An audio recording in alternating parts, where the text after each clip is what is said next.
Philadelphia Eagles, your Super Bowl champs in dominant fashion. Did anyone see this coming? We'll ask Trent Dilfer what he thought of the game going in and the execution, how it played out. Was there anything Mahomes could have done to make this any better for his side? I'm going to run through some of the historical stuff that we saw, in particular, the four-man pass rush. That was the story. They won all night, and it's all they needed. And, of course, one more look at, with new data points, the Mahomes-Brady pursuit. And life advice.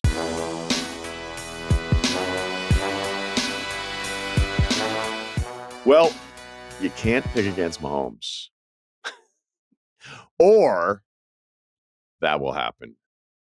I don't want to swear this early into the podcast, but it would be appropriate if you want to swear a lot. I'm sure both fan bases were swearing either in celebration last night or if you're a Chiefs fan.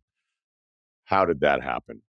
At 10-0, you're going, wait, Mahomes has been down 10-0 all of his other Super Bowls. Like, man, that's a great stat. What about 34-0? Is that something that he can come back from? No, that doesn't happen. And to recap this whole thing and throw some numbers at you, you've already seen them all. But this was, and I'm going to swear now, this was an all-time ass-kicking, an historic ass-kicking because of who is behind center for the Kansas City Chiefs. So 24-0 at halftime, 13-1 in first downs in favor of Philly, 39 plays, only 20 for Kansas City. But I bring that up because at one point it was 10 first downs for Philadelphia. Kansas City had run 10 plays on offense. Yards 179-23. Passing yards 117-20. 20 passing yards for Patrick Mahomes in the first half of the Super Bowl. 20. Rush attempts. Philly 23 for 62 yards, 2.7 a carry. Kansas City did a good job against the run. You know what's better than that? 3 rushing attempts for 3 yards in the first half for Kansas City. So the story of the game was Philly destroying Kansas City's O-line with a four-man rush. If you can win with 4, you can do a lot of things. And you're going to win a lot of games. And as I was going through the big plays and paying attention to the four-man rush, because it kept, like, the way I'll watch a game is, you know, there's certain things I'll kind of be like, oh, I wonder what will happen here. I wonder what's going on there. I try not to ball watch. I wish I never watched it because we always get to see the replay, but sometimes you can't help yourself. And as I'm watching the pressure get there, I'd rewind and be like, oh, okay, how did the pressure get there this time? And then I was consistently just looking at it going, oh, man, they're winning with 4. They're winning with 4. They're winning with 4 again. They got there with 4 again. I think there was even one play where they got decent pressure where they only sent 3 guys.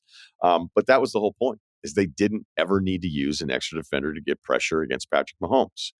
42 dropbacks, 0 blitzes by Philadelphia's defense. On those 42 dropbacks, they sacked him 6 times, the most in a game for Mahomes' career, 16 pressures.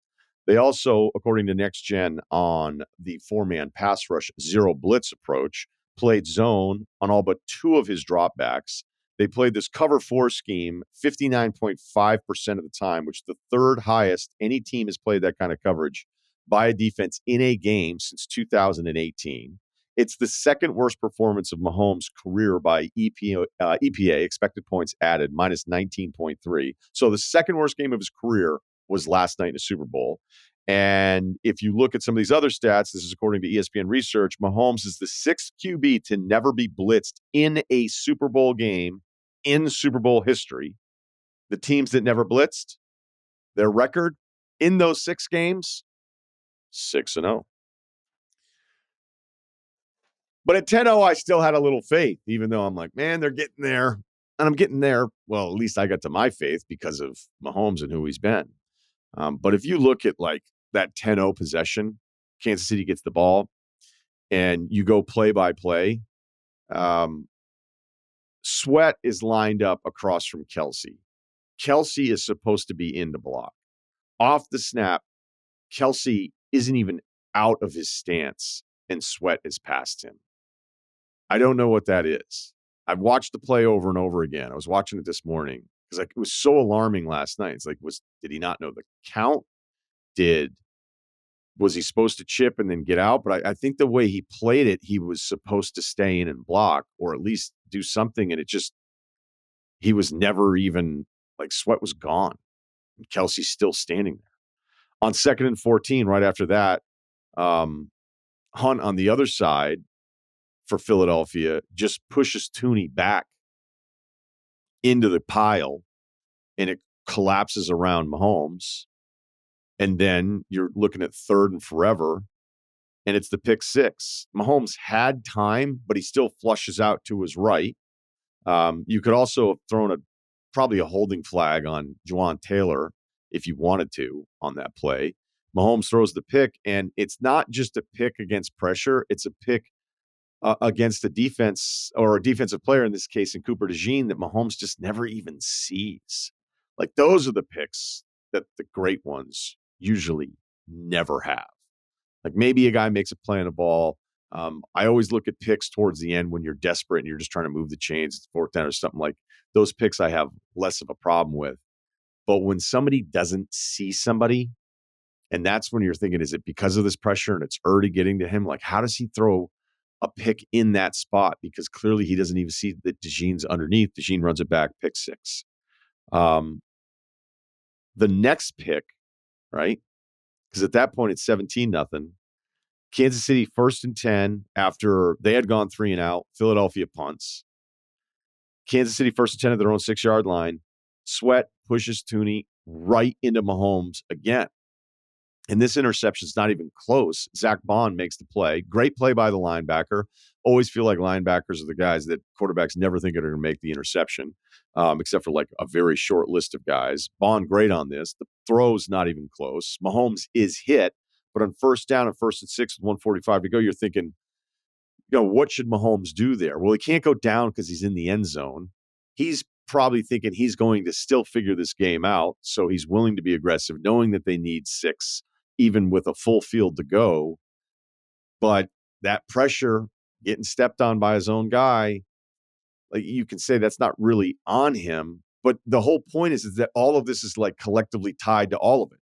So is this interception worse than that interception? None of it really matters, because we're talking about a situation where Mahomes looked uncomfortable in a way that I don't know that we've ever seen before. And it was in the Super Bowl. 10 seconds later, it's 24-0.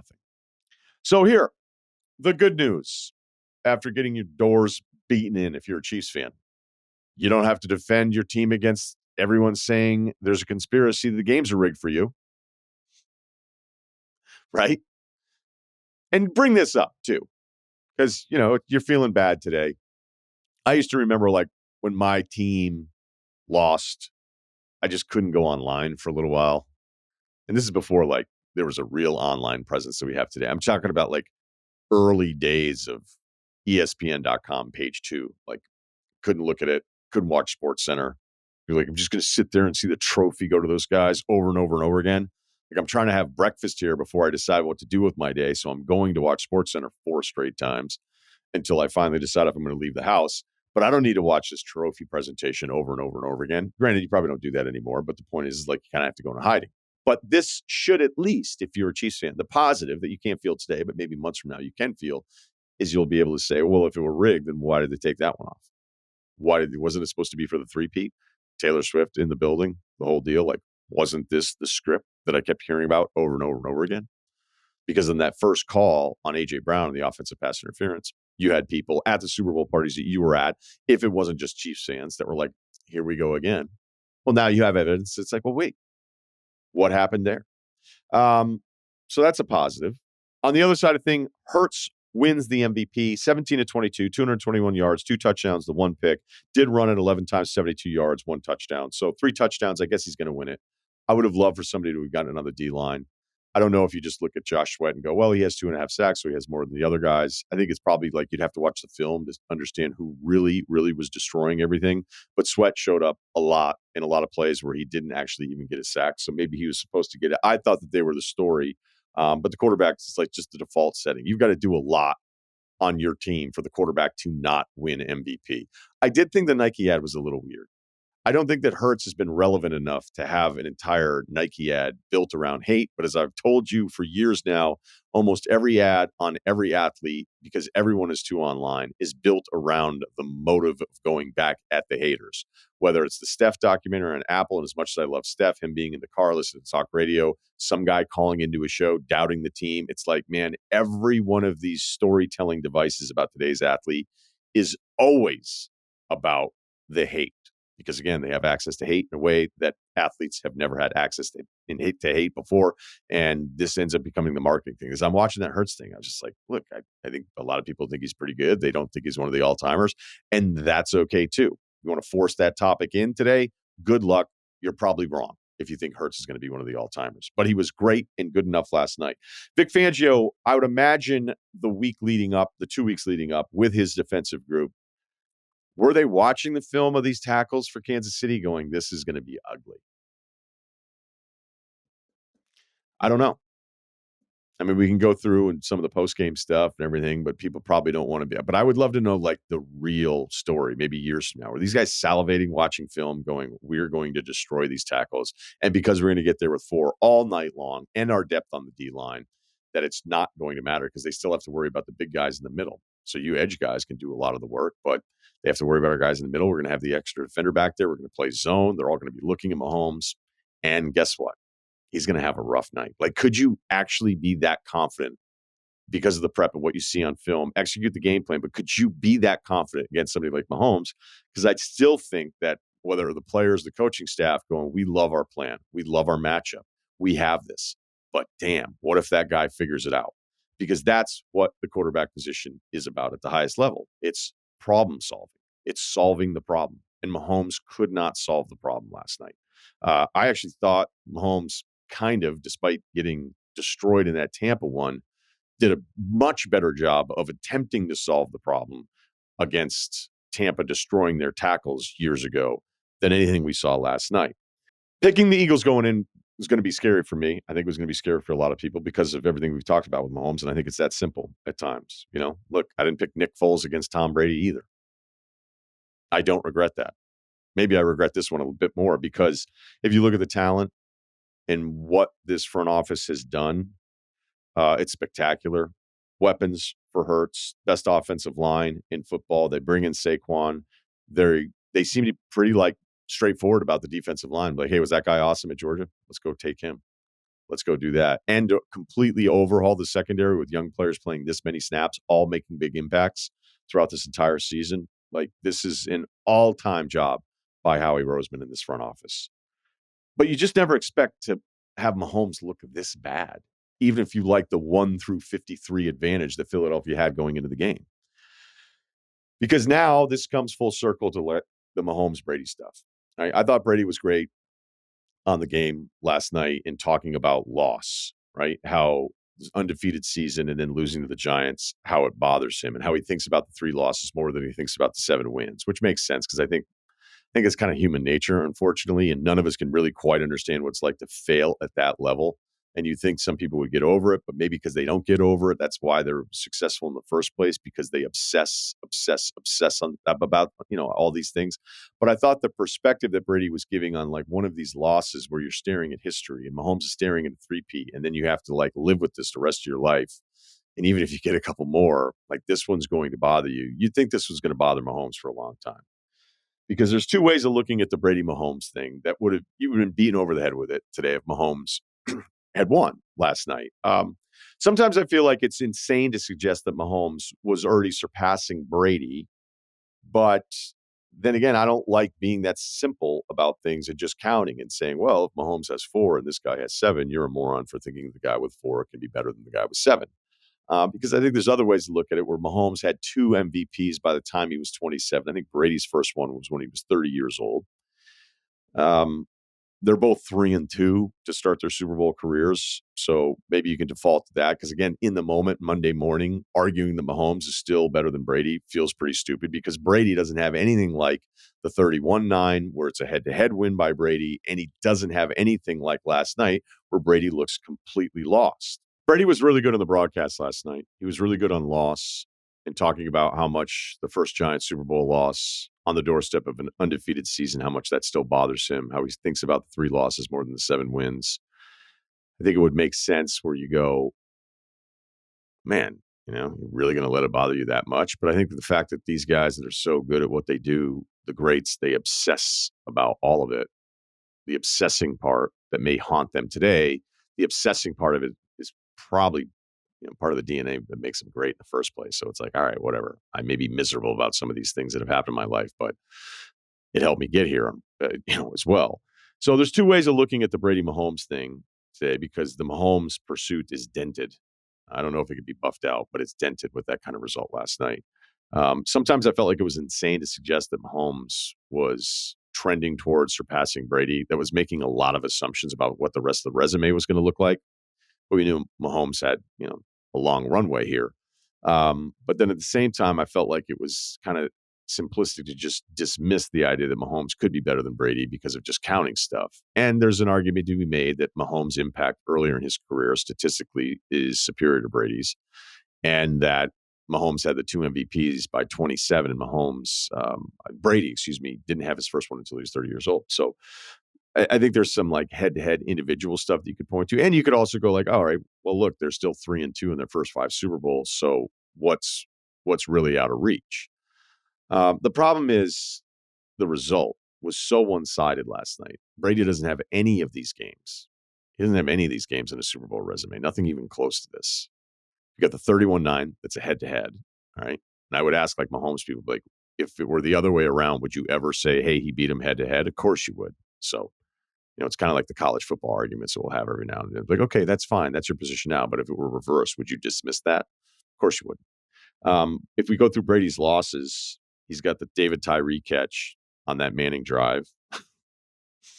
Kind of a ridiculous thing. The Manningham catch after the Welker miscue in the rematch. And then Foles putting up offense all day long on Brady, who threw for 505 yards. New England had over 600 yards of offense, and they lost because that defense couldn't stop Nick Foles. So those are his 3 losses. So as far as like the resumes and all that kind of stuff, like Brady doesn't have anything like last night, doesn't have anything like the head-to-head, and this stuff will matter. And we're trying to just whittle it down to who of these 2 people are the best to ever do it. You have to bring this stuff up now. But there's another part of this where with Mahomes, like Brady helped us understand last night, like this one shall haunt Mahomes. I don't know how he's ever going to get over this one. Because Brady told us it's not more Super Bowls. Because Mahomes is probably going to win some more Super Bowls.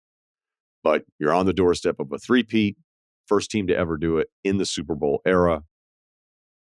And you're going to be thinking, how did that other team make me look that bad for 3.5 hours on a Sunday night? A game I'd already played in multiple times. Like, it wasn't the atmosphere. It wasn't the pressure. It wasn't the buildup. I've seen everything.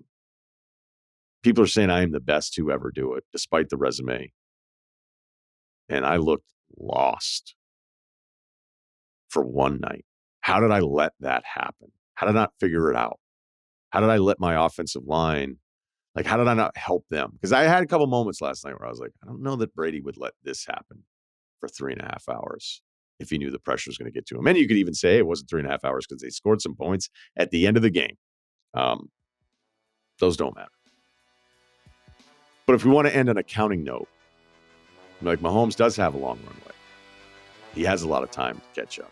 And all he has to do is in 14 years still be good enough to win a Super Bowl and be MVP like Brady did when he beat him when he was 44 years old.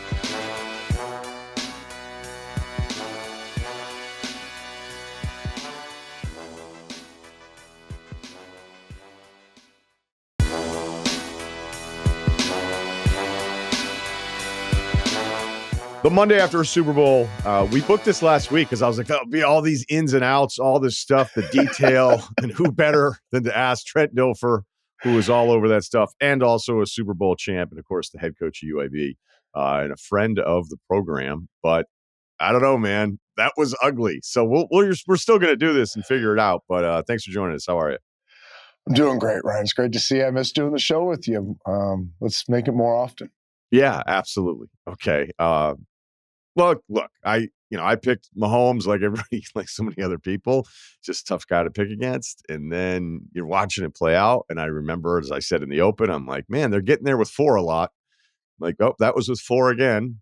Yep. No blitzes. And then we know historically, like, they never blitzed Mahomes. So I imagine in the preparation, Fangio and that unit were thinking, hey, is this the base? Is this the foundation for what we're going to try to do today?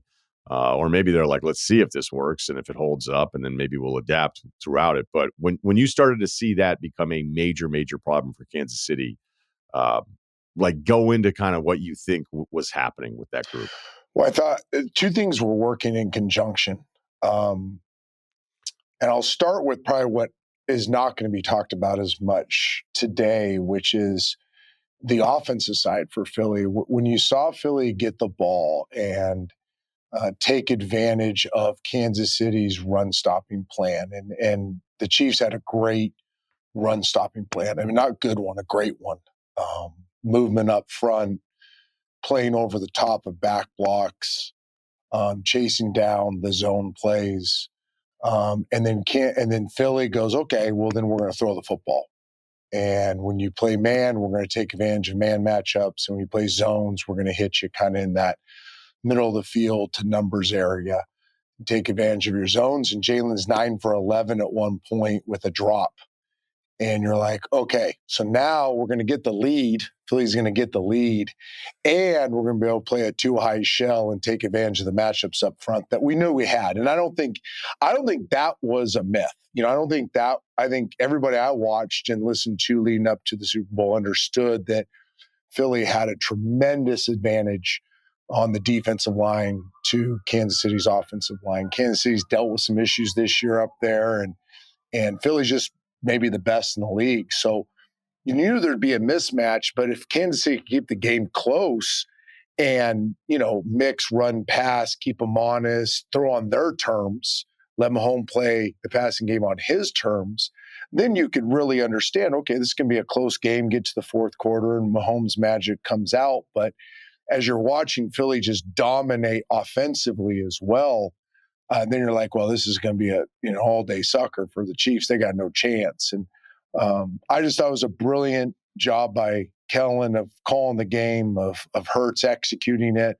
It wasn't heavy lifting for the receivers. I mean, this was not a complex thing. These were very simple. I mean, remedial pass concepts that had zone man answers. There was a 3rd and 8, I want to say second or third series, where they caught Kansas City in a zone coverage, and they threw quick game on 3rd and 8. They threw what we call D-stick, which is a basic, you're trying first and second down player trying to get 4 to 6 yards, and they're calling it on 3rd and 8. And what that told me was that they had a real good beat on, if Kansas City plays zones, they're going to play deep and soft, and there's going to be pockets in there. And if they're going to play man, they're going to be aggressive because they're expecting run. And now we have a chance to win our one-on-one matchups. And that thing was over in about 10 minutes. Yeah, I thought, I've enjoyed Brady. I know it's not the way everybody wants it to be out of the jump, but I think there's some moments in there. And like when he showed Hurts kind of doing the gun signal to AJ Brown on the outside, and I think they ended up getting in a matchup that they liked. But there was stuff that I think I'd be talking about more today if it was a close game because of some of the little things that clearly all these guys are really comfortable with in how they saw the matchups where, granted, Philly's D-line has the advantage. It's crazy to think with this young secondary that Philly's secondary would have the advantage because there's guys in the secondary that I really like. I like Kansas City's linebackers better than I like Philadelphia's linebackers. But in the case that you're speaking to, I mean, even the shots at Devontae, when you're like, okay, they're probably just going to dial it back here, like they're in complete control of this football game. If this had been a shootout, there were probably going to be even more matchups that were exploited here for the way Hurts and this receiving core worked. Yeah, there's a comment early in the game. Was it an interview pregame with Mahomes? I'm going to get to your point here, but I'm going to use Mahomes as an example. I can't remember who it was. Was it Aaron Andrews? Maybe was asking Mahomes before the game, hey, you've struggled getting started fast. And Mahomes said, yes, we got to keep it simpler, right? That's what the lessons learned, even though they've won these games, is that we got to be simpler up the beginning of the game. Well, that's what Philly learned more than Kansas City. I mean, you want to talk about as simplistic of a plan as you could possibly draw up offensively and defensively.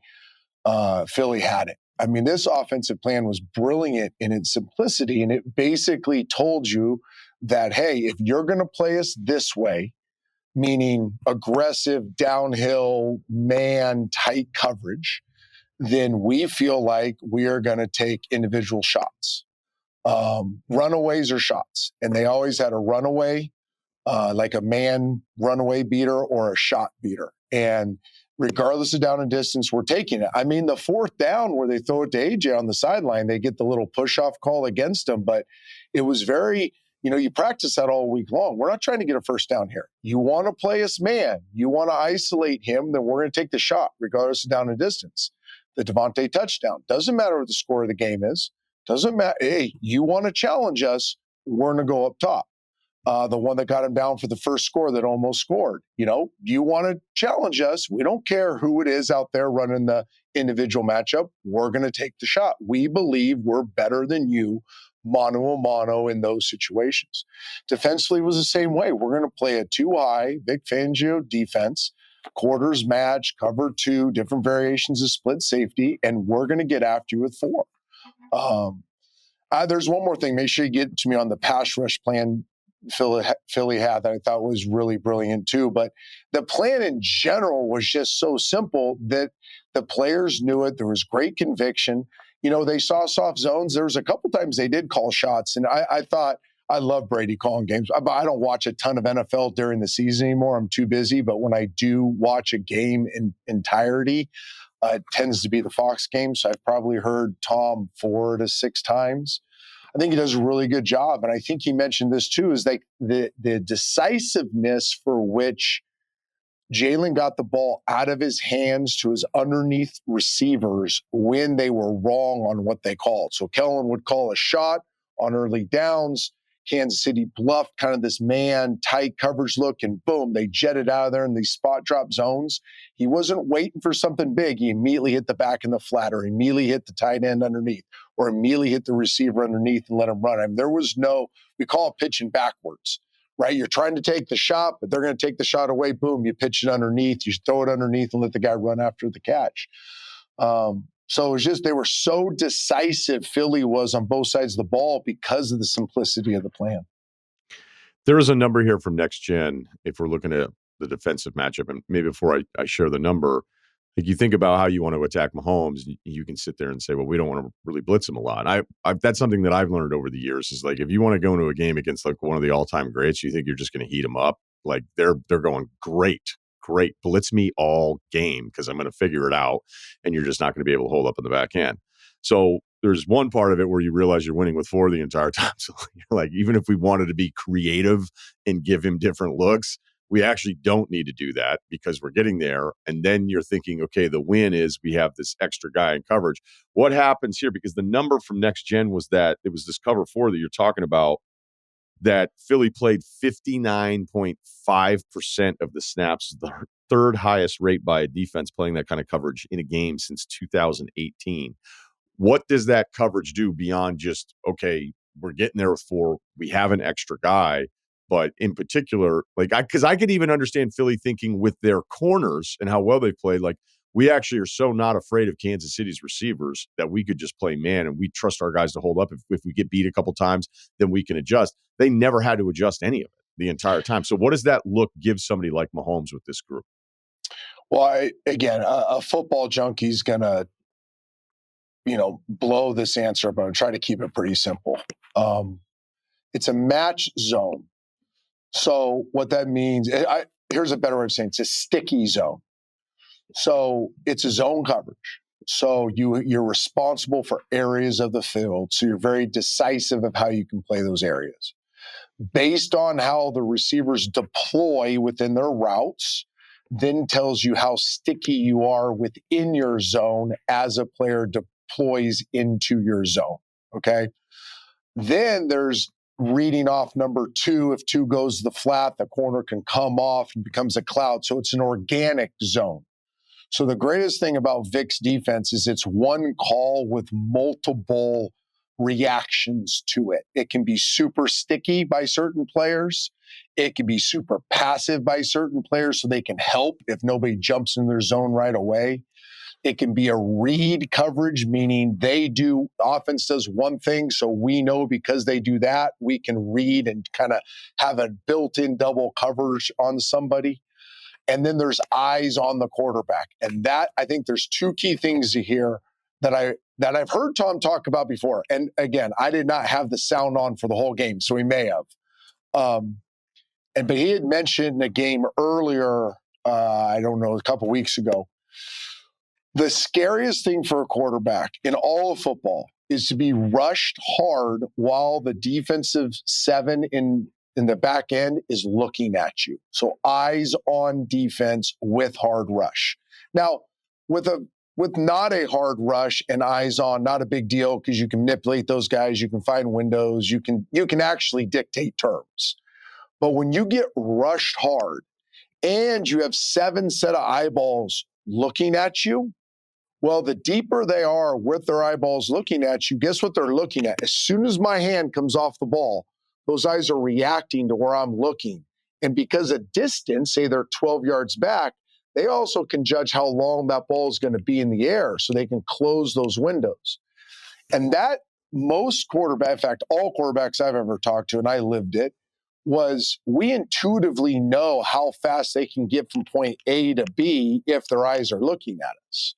Now you take in the rush component where I'm having to move off my spot, I'm having to manipulate the pocket, I'm having to worry about ball security, and now it's a total cluster. And that's what Patrick had to go through the whole night was it's not just I'm getting rushed and trying not to get sacked.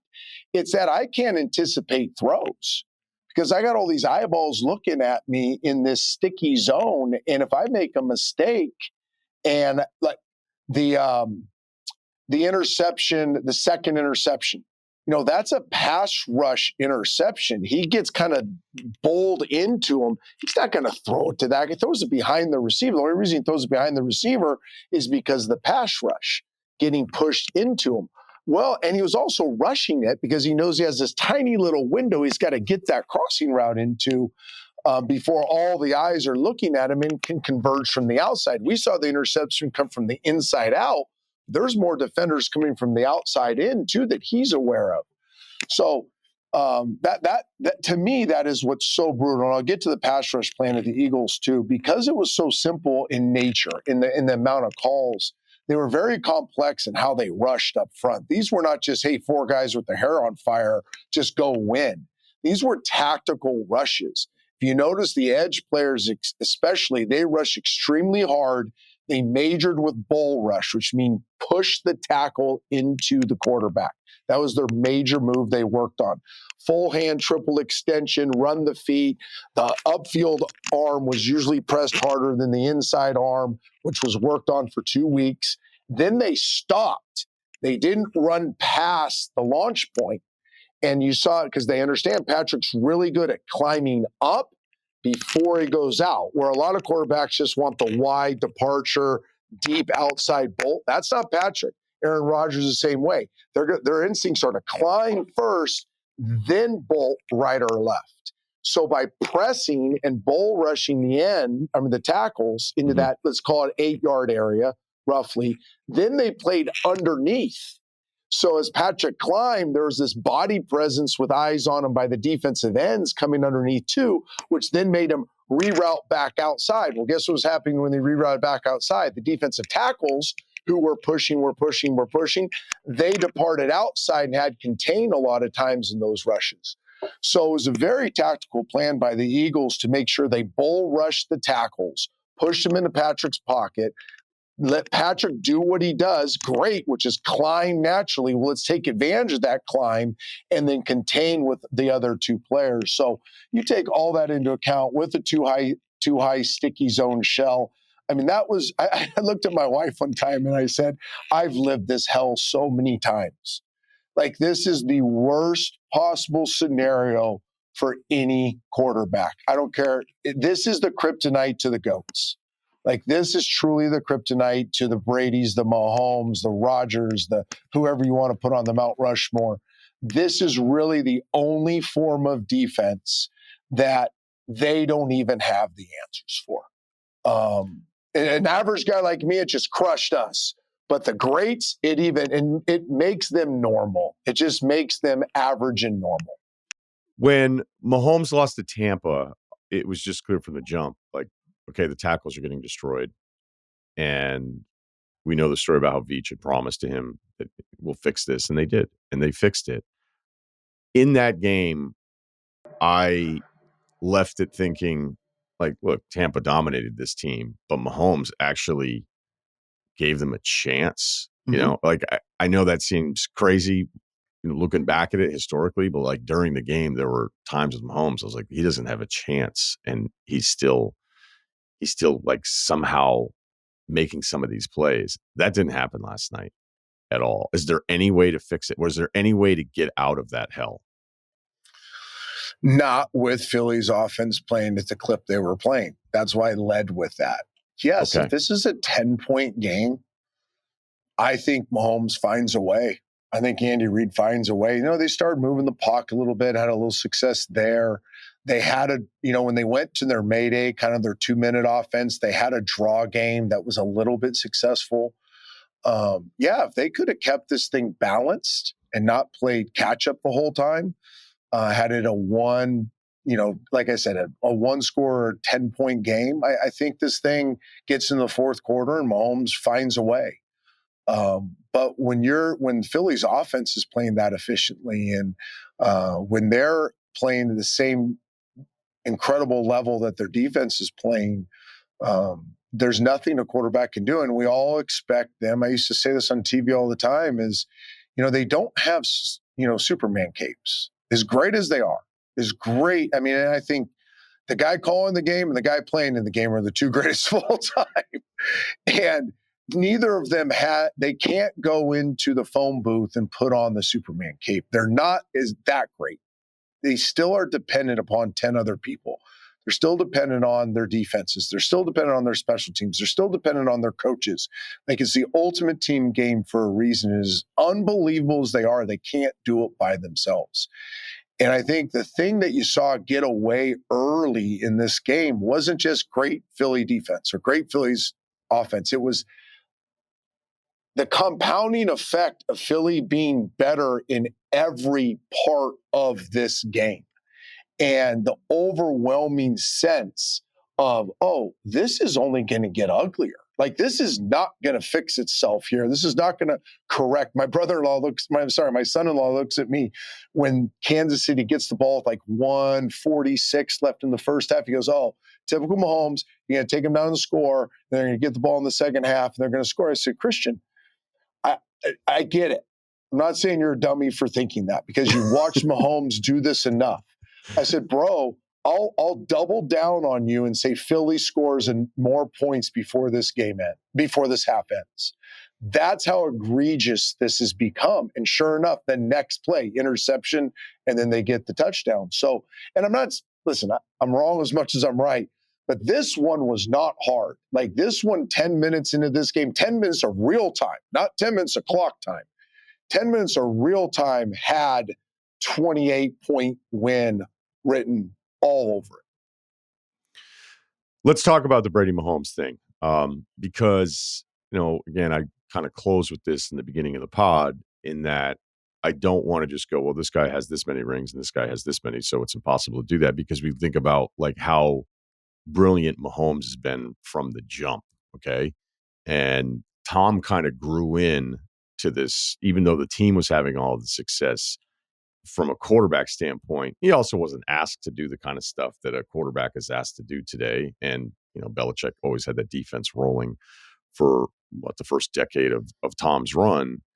But Tom doesn't have anything like this on his Super Bowl resume, and he beats him head to head. And, it can feel a little bit like, all right, well, Mahomes still has a lot of time to go. They're both 3-2 to start their Super Bowl career. But when it comes to the stuff that you have to use when you're talking about who is the greatest of two single guys, like, people are going to point to this. People are going to point to last night and go, well, for a night, this guy that's in the conversation with Brady had absolutely no answers. Yeah, I'm always a little uncomfortable with these conversations. The seat I sit in, because I played the position, and I have such an admiration, reverence for the guys that play it and played it so much better than I ever played it. But I get these are real conversations that people have constantly. And I've always gone back to the winning. I think that, and both of them will say this. I was at the opening night, Monday night. I do the Panini Kid Reporter every year and take the kid around and he asks cool questions. And, sitting there with Patrick and he's talking about finding ways to win. I think the longer you play this position, the more value you put on just finding ways to win. Everybody does it different. People have different skill sets. I've said forever, quarterbacks are like ice creams. They're all awesome. It's depending on what flavor is your flavor that you like the most is the guy you're probably going to go, he's better than him. He's the athletic guy, I like athletic, or he's the heady guy, I like heady. But at the end of the day, these guys are just trying to learn how to win because their stats don't matter at some point. Their touchdown passes don't matter at some point. Where they stand in the record book still doesn't matter. It's how many games can I win? How many championships can I win before my time is up playing the position? Both of them talk about it so much. Both of them are just obsessed with finding ways to get the team that they have in that particular year, finding a way for that team to win the championship. And Tom did it more often than Patrick has. Now, Patrick has more years, and you said that. But I call Tom the greatest because he found the ability to win championships with a bunch of different types of teams over a long, long period of time. And I always said I didn't think we'd ever see anybody do it again. But every time I see Patrick lace it up at the beginning of the year, I'm like, man, he may just do it because he's that kind of brilliant. But at the end of the day, the brilliance is in the winning.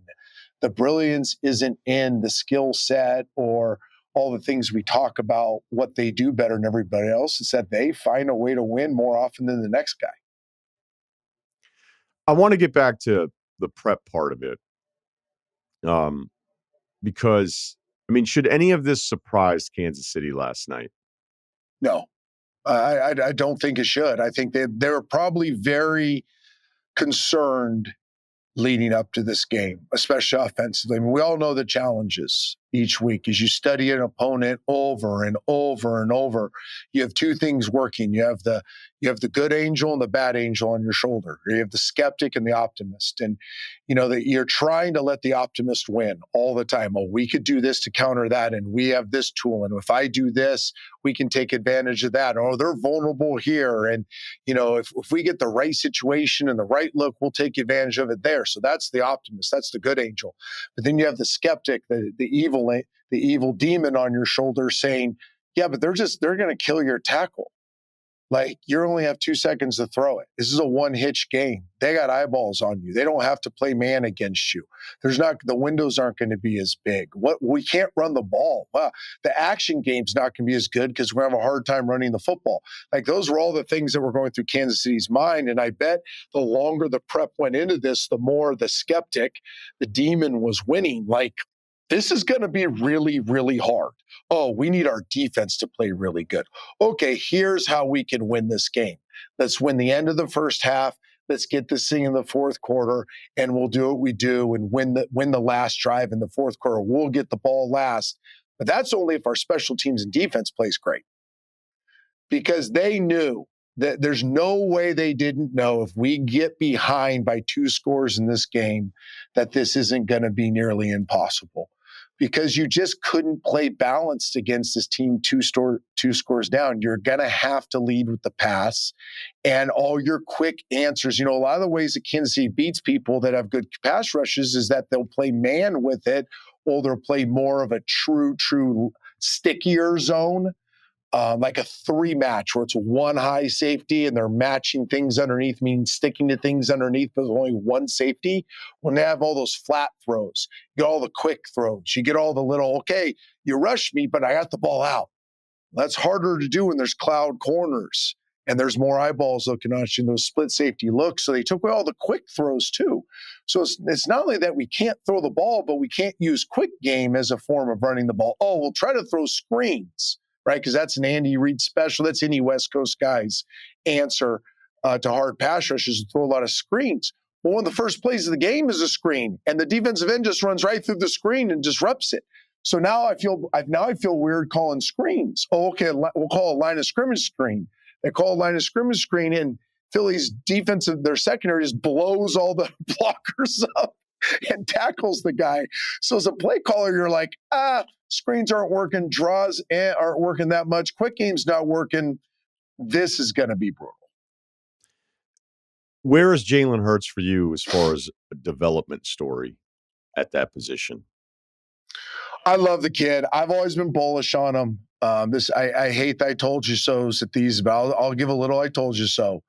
We had him at the Elite 11, and to this day, I say he's probably the most dominant leader we've ever had as a 17-year-old. A 17-year-old kid, you felt like you knew he's going to be either a CEO of a multi-billion-dollar company.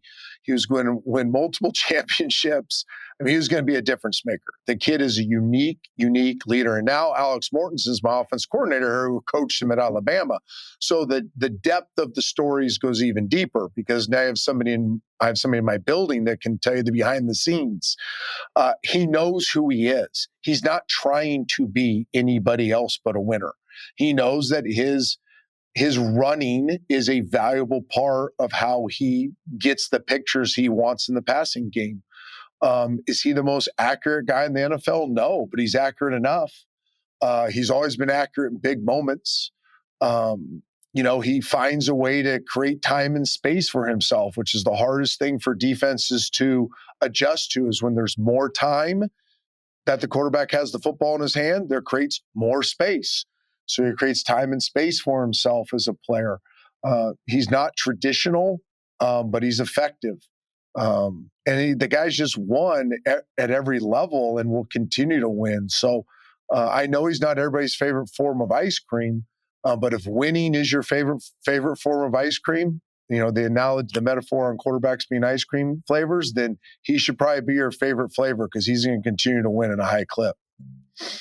Before we let you go, I know it's a tough year at UAB for you, and the criticism, and knowing you as well as I do, I can't imagine anyone was harder on you than you have been on yourself. How are you feeling right now? How's everything gearing up for another offseason here and going into your third year? Well, I appreciate the way you asked the question because you're right. It's been brutal. I'm not laughing. I'm can. chuckling. Sorry. I chuckle. Sorry. I'm not laughing at brutal. You. I know you, and to hear you say it that way, I chuckled. So, losing is just awful as a competitor. The joke, and my wife rolls her eyes every time, but your food doesn't taste good. You don't like your kids. She's not nearly as hot. It just makes everything suck. But what I've grown, and I've learned so much from this, that, you gotta find a way, number one, because you are what your record says you are. So there are zero excuses. We are 4-8, 3-9 over 2 years because I haven't done the job that I need to do. But then there's this flip in me that I've really grown. I'm 52, almost 53. And I've never loved the battle more.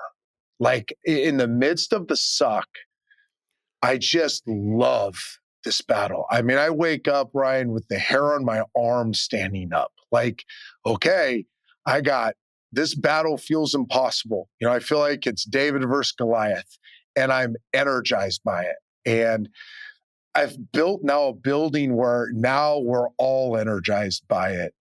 And I understand, I remember when I took the high school job and I was talking to Parcells, and this is one of my favorite stories I tell. I called Bill up as I'm driving through Arkansas to take this job in Nashville. And he's laughing at me because I'm coaching high school football. I said, Bill, just give me one piece of advice. He goes, fire everybody. I said, what? He goes, fire everybody. Like, if you can fire the president, fire the president. If you fire the head of school, just fire everybody and start clean. I'm like, Bill, these are high school people. Like, you can't do that. But I understand why he was saying that, because you need to start clean. Like, it needs to be everybody lockstep, single-mindedness on the same thing. And my first 2 years, I didn't have that. I did and it made some mistakes off jump that ended up costing us. And now the correction has been, I truly have a building where everybody wakes up like I do at 5 a.m. with their hair on the arm standing up, excited about the challenge, excited about the battle. And I think that gives us a puncher's chance to turn this thing around. Well, I know you, and I know your mindset, and I know that there's not going to exactly be any time off for you leading up to it. But thank you for taking 30 minutes with us, and we'll do it again before the start of the season, okay? Anytime, Ryan. I love doing this, and I miss you, my friend, and this is always fun to do. It's great to see you, Trent. See you, buddy.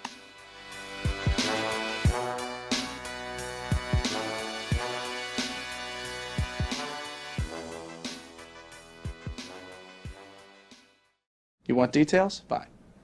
I drive a Ferrari, 355 Cabriolet. What's up? I have a ridiculous house in the South Fork. I have every toy you can possibly imagine. And best of all, kids, I am liquid. So, now you know what's possible. Let me tell you what's required. Life Advice. The email address is lifeadvicerr@gmail.com. We are fresh off another weekend. And also to remind you, with the upcoming disruption of the NBA slate, we are going to do a Friday feedback for the YouTube page. So hit us up with any feedback you have. Friday feedback RR and the pod. It's going to run it Friday on the pod. Oh, that's right. So are we doing double whammy? The author and Friday feedback, or just running a Friday feedback on Friday? Author will be next week. Right. We did Henry V, Dan Jones. Big Henry V kick right now. If you guys have any questions about him off air, just let me know. I saw him on Bill Maher. We taped him first, but he did. Henry V? No. Unfortunately, he didn't make it, but no. Dan Jones. Yes, he's very good. He's very good. He's I just want to know the real Falstaff, not all that propaganda stuff. Yeah. No, that's always been your approach to things. Let me cut through the mess to get to the root of it all. Yeah, he's that author's got some real alternative Ceruti vibes. Like if Ceruti were still single, maybe tats, maybe a sleeve, maybe down on his He's got 2 hand tats I saw. Yeah. He's got some hand tats. I can't pull that off. He's British too, right? So that kind of helps. You can kind of do totally whatever you want when you're British. Because as soon as he pulled up Zoom, I was like, check out this dude's deal. Is this the wrong Brandon Marshall? Is this right? Oh, no. By the way, shout out to Brandon Marshall, the one we had on. Yeah, big news for him. Yeah, open a restaurant up in Vegas. I think it's Hattie B's. That's a big joint. Yeah, congrats. Maybe we'll have him on again to promote it. All right. We had a follow up on the Nuggets player. I don't know how that email rolled out the way that it did, but he hit us back up, and he was not upset with our advice. But the profile of the player is much bigger, like huge, in comparison to kind of some of the guesses that we were making. So I think it changes the dynamic a little, and it's also pretty understandable why the guy, he may be there might be people that are just impenetrable as far as they're just so sick of it, all of it, they're never going to do it for you. Does that make sense? Makes sense. I think so. Yeah. That's one of 3 people then. Yep. Michael Porter Jr. Just making it. No, I'm just kidding. It wasn't him, because we did bring him up at some point. All right. All right. Sweet merch or stolen valor. I like this one. It's a little different. 5'7", currently down from 5'8". When I was on the dating apps many years ago. No impressive gym stats to speak of. I just resumed the gym after a long break. All right, good for you. The reason for my long breaks is because back in the summer, my brother and I quit our jobs, bought a camper, drove the Alaska highway, and hunted and fished our way through Alaska for a few months. It was incredible. That does sound incredible. Hell yeah, brother. You guys, you ever get the urge to just pack it all up and drive to Alaska? I don't know about Alaska. But watch that Homestead Rescue too much. It's man, this is not for me. Do you guys have the Into the Wild? You read the book, maybe watch the movie. You're like, that's, I know the ending, but maybe it'd be different for me this time. I love that book. But, did I want to go full McCandless? No, there was never a point. I think there is something about man, though. I'm shocked by that for you. I feel like you'd want to test yourself to be like, can I live in the wild? You know? Well, back then I didn't have a lot, so I probably like anytime I ever let my mind wander on that kind of stuff, I just like my stuff now too much. So Yeah, it's fair. I'm totally honest about who I am and who I'm not.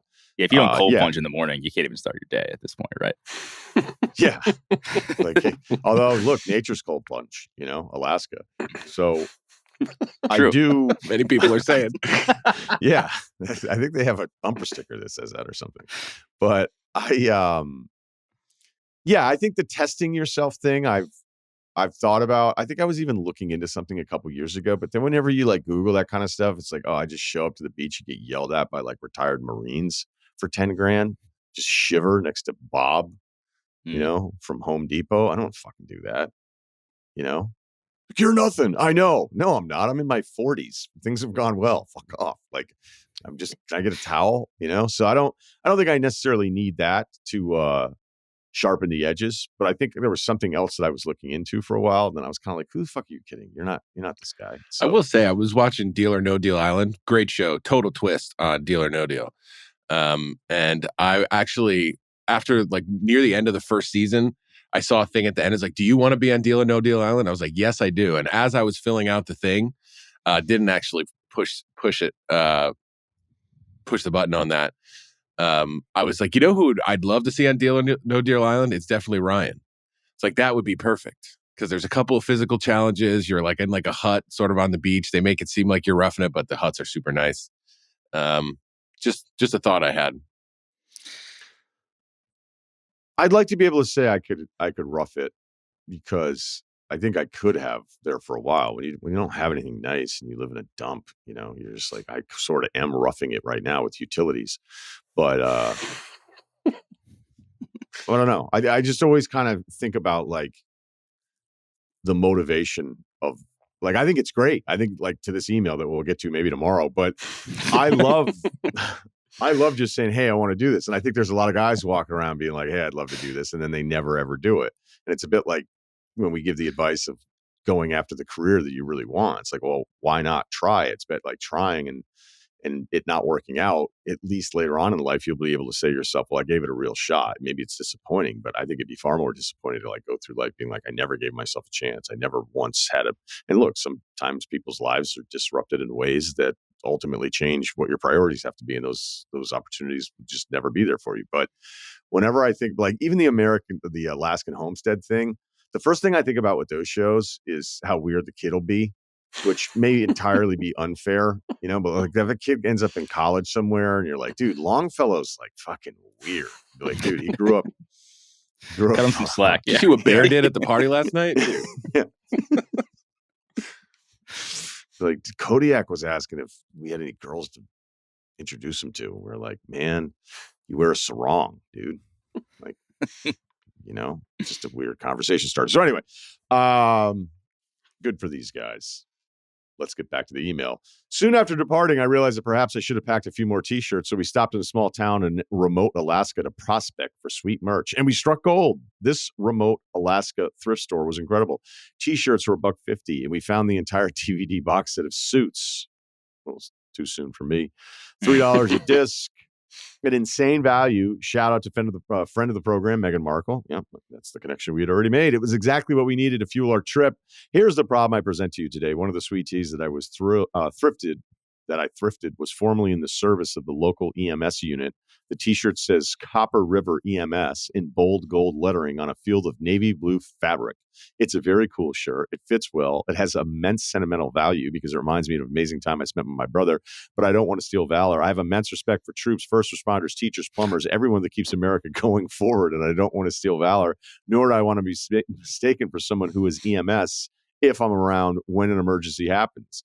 What would you do? Wear the shirt with no restrictions? Only wear it to the gym perhaps or other restricted use? Never wear the shirt? Thanks. Pics of the shirt and trip attached. It's a nice shirt. And it is so gold and blue, just the way you would think. It says Copper River EMS Alaska. Well, I think I'm going to say this is a go to wear this shirt all the time because there's a really good chance if an emergency were to happen and then they're like, oh, there's an, like Clark Kent doesn't always have the Superman outfit on, right? And then on top of that, when it says Copper River, Alaska, you can just be like, hey, this is a souvenir. Sorry, can't help. I would call somebody else. I don't think, it's not like you're in full uniform here. So I think you're good. Kyle? Yeah, I don't know where the line is, but I mean, I think this is on the correct side of the line. I mean, think about just anybody who has like an uncle or a dad who's a firefighter. Like they have one of their fire department shirts on, and they wear them, and fire department shirts are cool. So I think the odds are pretty low that you'd even have to go through this whole fumbling explanation about how you're not actually prepared to give CPR or whatever. You're not up to date on whatever needs to be done. So I think that's totally fine. I think it's not like you're wearing fatigues or whatever, which I did when I was a young boy at the Stormville flea market. There was just a guy with, mismatched hangers selling those camo jackets, had some guy's name on it. I just bought it. And my mom was like, what the hell? I like wandered off for a little bit. I came back. She's like, you can't wear that. I did wear it for a little bit, but I was, probably in middle school. So nobody thought I served or anything, but all that to say, I think EMS and fire department shirts are totally on the correct side of the line. Yeah, I'm with you. Yeah, I think so. You think no on the fire department? I feel like those are like everybody wears fire department shirts. I don't know. And like I don't necessarily think everybody that wears a fire department shirt is in the fire department. I think you take a look and you're like, that guy doesn't have the fire department look. I think it's yeah, but fire department staff shirt versus just the fire department shirt, right? Or like it doesn't have to say staff on it, I guess, but I mean, you just see like, Pleasant Valley Fire Department or Poughkeepsie Fire Department. Maybe that guy, usually like FDNY, you're like, oh, that's a cool shirt. Everyone wants that shirt. So the chances that it's somebody's uncle or their dad or whatever. Or like FBI, female body inspector. You're like, I don't think that guy's an agent. Yeah, probably not. Yeah, I think the stolen valor thing to me is like, one, you're not really directly lying about it. You're not trying to impersonate someone. You're just wearing a cool T-shirt. And two, to Kyle's point, if you were wearing like fatigues or if you were wearing scrubs for no reason, like that's more of a like I think you were a medical professional or like someone important. Like if you're just wearing a T-shirt, I just don't think it's like, oh man, that guy, he must be important because he's wearing like a vintage fire department T-shirt or whatever. I think you're fine. I don't think there's anything to worry about. But it's good that you have the self-awareness. Yeah, you got a good brain in there that lets you think about this stuff. Some guys never think about this stuff. If you had like a defibrillator and then you were like, oh my God, and you're like, no, this is my tackle box. That would be dangerous because then people would be like, I'm safe, but you're actually not safe. Yeah, I think you're good, dude. I wouldn't worry about it. Okay. This guy, we've got, all right, this one's a little different. He gives us his name.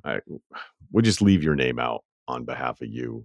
50 years old, 6 foot, 190, comp Bill Simmons. Been a listener since the SVP days, back to at least 2011. That's probably 3,000 plus hours. And I get psyched when a new episode comes up. Well, here you go, man. We're reading your email. Before I hit you with my dilemma, I want to say that life advice has become my favorite segment. It's fun, but also your answers are eerily spot on. I'm in the emotional care counseling space, and I wish I could be this direct with my clients. Well, the difference is we're not looking at anybody, so be nice to yourself. Yeah, we're not wearing like T-shirts that say, health Mulaney did already. Or whatever. Holy shit, buddy.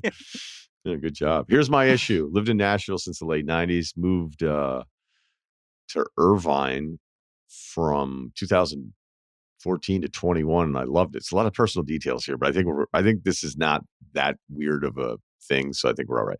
I spent as much time as possible in the sun, and it made a huge difference in how I felt. When I moved back here, I started going to the tanning bed just to get a little of the California feeling, even if it's manufactured. When people ask me about my tan, I just deflect with something like, yeah, I've been outside a lot, or I've been driving with the top down. Talk about stolen valor. Story. Yeah, I know. Is this more egregious than the EMS shirt? I love that he's just tan all the time. And anybody's, just been outside a lot. It's been raining for 2 weeks, sir. All right. There's some other story to keep them from judging me. For some reason, people really look down on the whole tanning thing. I've also wanted to lose weight last year, so I took a GLP-1 to jumpstart it. I ended up losing 50 pounds and feel a lot better. Damn, dude. but there's a stigma with that too. So I've been lying about it as well. I hate dodging this stuff, but now I've sort of kept it up long enough that I'm stuck. Plus, my wife is really pretty, and I want to at least keep up with the stuff I can control. So you think I just drop the charade and own it, or keep lying until the newness wears off and people stop asking about it? I think I know what you'll say, but thought I'd ask anyway because you three will actually think this through rather than say, dude, just stop with the pretending, because there's actually a real risk in losing some friendships with the weight loss stuff. P.S. We're longtime friends of the Dilfers, and I've told Trent how much I love your show, and he confirmed you are the best. His words. It's a happy accident. Yeah. All right. Maybe we'll just have Trent reach out to you. So here's the deal. Our guy in the picture he sent us is very tan. It's not George Hamilton, but it's not Macaulay Culkin. Like he's either. setting the dial to 7 when he goes in there. It's not like a small, like it's not like a 4. I guess, if he hadn't sent anything, I'd go, boy, this guy's tan in this picture. I'm still a little confused about what the fear level here is. Like, your wife's not going to leave you if you stop tanning, right? Or if she were, doesn't that answer the question? Which, again, I don't think is what you're saying here. You've dropped 50 pounds. You should be happy about that. So maybe if you were just say, look, I'm down 50, but I'm going to start being paler, deal with it. I don't know. I mean, could you wean yourself off of it a little bit? Could you just slowly tan a little bit less and less and less, so it's not some abrupt change where all of a sudden you look like a completely different person? There's also a part of this too, is like, who cares? You're the tanning guy. You're the guy that tans. There has to be somebody that does it, and you're him. And that's fine. I mean, I wouldn't really give a shit. I know personally, like, would you be less likely if you had met this guy in a new town and be like, seems like a good guy, but what's with the tanning thing? Yeah, that's probably true. That would probably happen to him. Yeah. It's kind of like you. His head. Yeah. I have so many thoughts on this. It's kind of like you and like the respecting cigarette smokers thing. Like, tanning is like widely accepted. It's just like, you should do it. It's not good for you. Like, it's just not healthy. Obviously, there's the cancer aspect. But like when I was in high school, like dudes, girls, everybody was tanning. Like, people had like monthly subscriptions to the tanning pad service. You were tanning?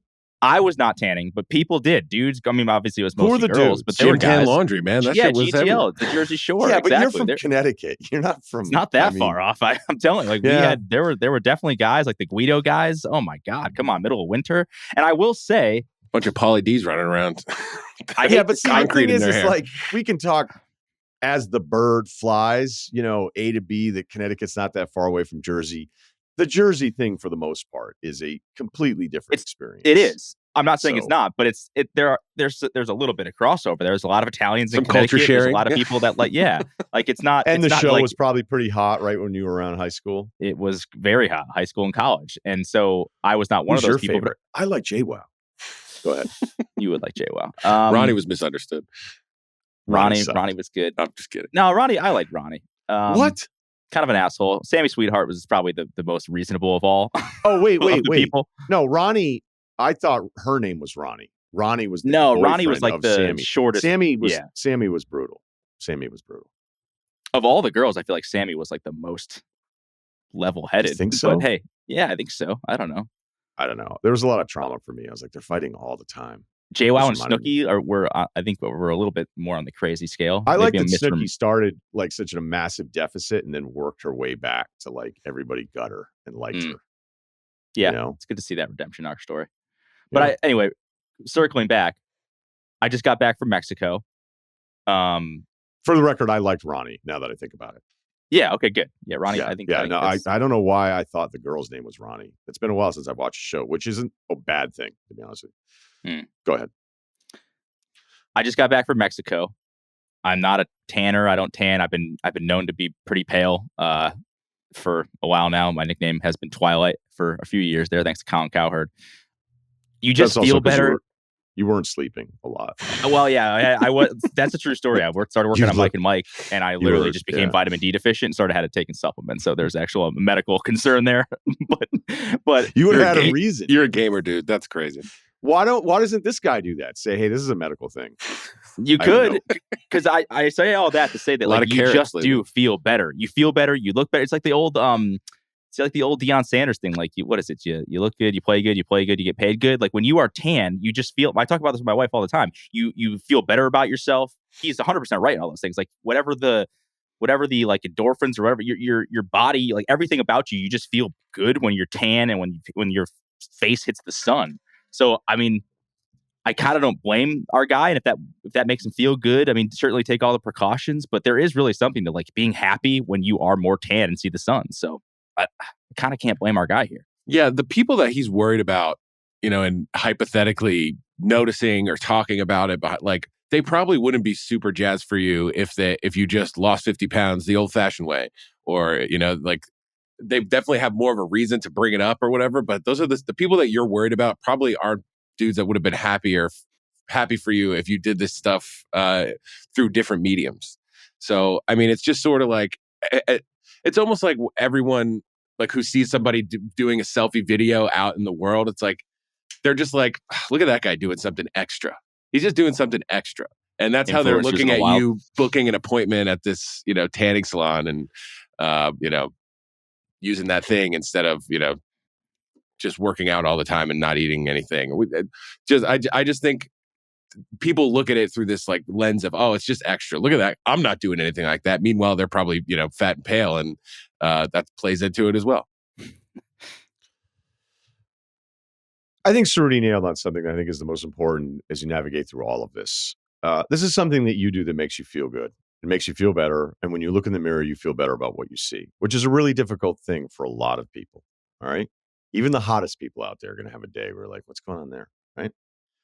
So if this makes you feel good and you're not really doing anything wrong, like in this case, you're not doing anything wrong to anybody else. Like this is your deal, right? It's your vice. This is nothing about this impacts literally any other person. Now, sure, we'll probably have some medical experts tell us that tanning is this, this, and this. And if this guy's, as we said, closer to George Hamilton, then maybe that's not the best long-term thing, whatever.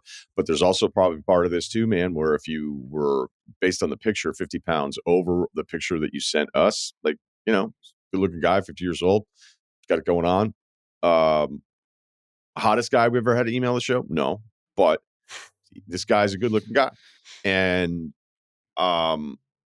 at 50 pounds, you probably went through some tough stuff there where you didn't feel great about yourself. So now you're doing something that doesn't really impact anybody else. It makes you feel better about yourself. And I think that that's really important. I think if you had the ultimate confidence with this thing, you would stop lying about it. Be like, I tan. I love to tan, man. That's kind of my thing. And I've got a 20% off referral coupon here for you. Just high five.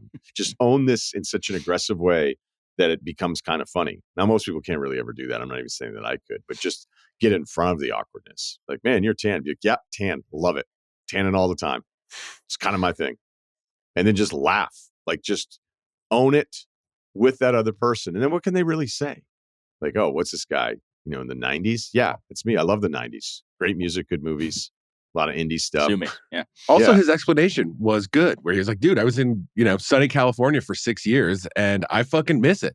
It's not like that's less than you being like, man, I just love when people see me this color.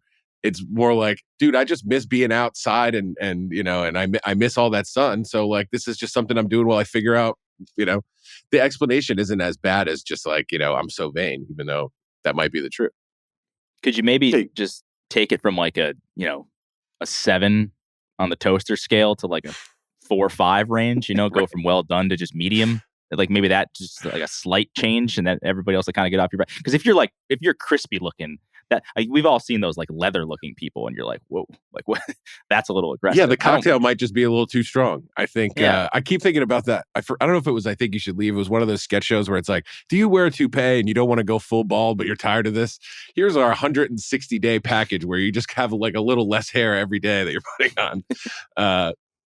Maybe you just gradually bring it down a little bit. Just be like, yeah, it's been real cloudy lately. I don't know.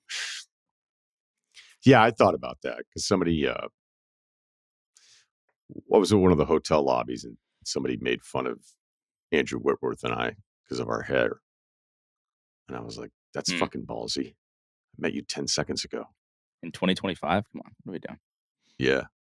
And then I thought about would it have been just easier if I did the Think You Should Leave package. But the 160 days, like I've definitely skipped some days, then people would notice. Like, did he just jump from Monday's you and Whitworth? to Some guy was Thursdays? making fun of you. It's not like he's talking about the Bagel Boss here. Like, those are some big dudes. That's weird. Well, I don't look big next to Whitworth, that's for sure. Yeah. But maybe it was more directed at you than Whitworth. yeah, I think it was. Hey, guy on the right. You know what? I'll tell you right now, though, I liked the guy. I liked the guy. So I was like, okay. And then Whitworth and I kind of looked at each other like, are we being made fun of right now? I was like, yeah, I think we are. I think we are being made fun of. Like, yeah. Anyway, yeah, I think we solved this guy's life. All right. You're welcome. Thank you. Thank you for everything. Also, let's make sure Friday feedback one more time. Friday feedback rr@gmail.com. Does everybody feel fulfilled? Go ahead. Taping Wednesday, so get it in early. Taping Wednesday. That's a good note. Wednesday. Yeah, no, because a lot of people be sitting around being like on Thursday going, oh my God, I only have a day left before I can get this email in. Yeah. That'll do it for the show today. And I guess, yeah, I think we already went through like when Bill and I were doing that. I don't need to repeat all that stuff again. So thanks to Wargon, thanks to Kyle, and to Ceruti. Check us out on YouTube. I think the Friday feedback will be up on that as well. Okay. And please subscribe to the Ryen Russillo podcast where you're Spotify.